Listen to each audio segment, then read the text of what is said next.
ઝઘડિયા તાલુકાના વાઘપુરા નજીક આવેલા ઓલસીલ સિલિકા પ્લાન્ટમાં એક ગમખ્વાર અકસ્માત સર્જાયો હતો. ટ્રકની અડફેટે 3 વર્ષની બાળકીનું ઘટના સ્થળે જ કરુણ મોત નીપજ્યું હતું, જ્યારે અન્ય 2 બાળકોને ઈજાઓ પહોંચી હતી.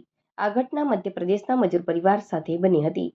પોલીસ સૂત્રો પાસેથી મળતી માહિતી મુજબ મૂળ મધ્યપ્રદેશના જાંબુઆ જિલ્લાના રાણાપુર ગામના વતની મિથુન મેસુ નાનાનો પરિવાર ઓલસીલ સિલિકા પ્લાન્ટમાં મજૂરી કામ કરે છે.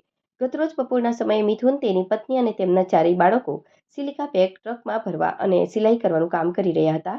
આ દરમિયાન મિથુનની બહેન અજંતી, મિથુનના બાળકો દિયા, રિયા અને આર્યન સાથે ટ્રકની પાછળના કંડક્ટર સાઈડના ટાયર પાસે બેઠા હતા.